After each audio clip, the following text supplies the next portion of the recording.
Welcome to Vlogmas day 23. So it's soon to be Christmas. I've actually got quite a few presents under the tree, which I'm not used to these days. I don't get many presents, so yeah, that's new. And I thought I'd chat to you about my what we used to do when I was a kid. So I never used to have this room.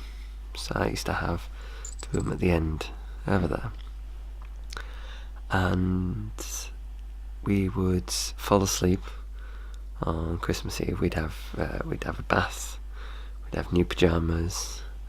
We'd obviously go to bed, and then we'd wake up. I'd always wake up about 5 or 6, and if I wasn't up, my sister would sneak in. She'd be like, "He's been."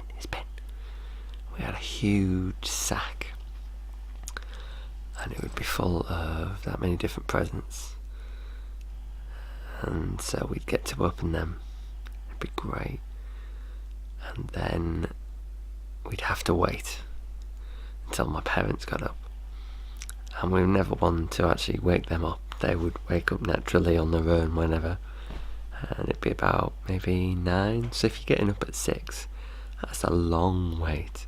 So hopefully the presents that you've got are enough to distract you. Or you'd sneak downstairs just to see, because under the tree in the front room would be tons more presents, and that would be both mum and dad's presents as well as extra presents. We'd have like a family present as well, and so we'd have to wait till 9 and then do that, and then obviously open the presents downstairs, and I'd be like, oh, I got this, and then my mum would slave away cooking in the kitchen, and we'd have Christmas turkey, all the rest of it in the dining room.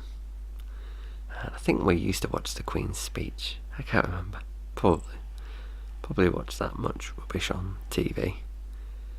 And then in the evening, so the evening meal would kind of be like tons of food. So it'd be like a buffet.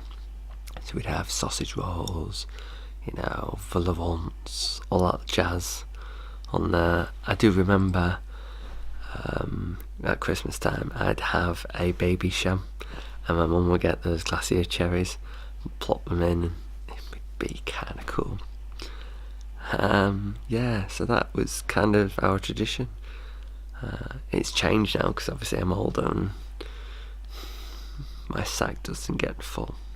However, there was one year recently that my mum was having a bad time, and we were discussing Christmas, and she said when she was a little girl she never had the Christmas that we had, where she woke up and there was a magical sack there. And so one year I did that. I only used to live around the corner in a flat, and I'd got a massive sack, and I'd got over 60 presents. I'd wrapped to a point where some of them were like 1/2 of a slipper, just to bulk it out and make it huge.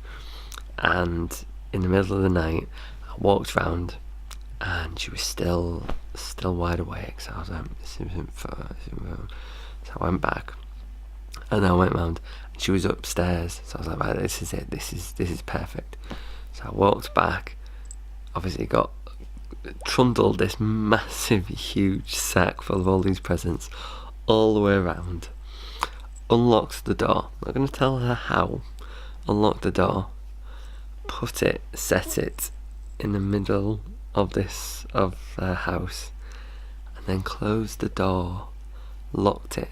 So for her, she could see that obviously it was still locked, her keys were still in, so she doesn't actually know how I did it. I'm not going to tell you. But yeah, when she woke up, she trundled down the stairs, and she had the same experience that I had as a kid, of this massive giant sack full of presents, and not actually knowing how I did it. But yeah, that hopefully was the best Christmas. I love making people smile, making people have a great Christmas. So hopefully this year I've done that with some of my presents that I've got people. But yeah, that's traditions. So what are your traditions? Comment below, and I'll see you tomorrow for my final one. Ooh, Christmas Day. Oh no, Christmas Eve. So this is Christmas Eve. Okay, bye.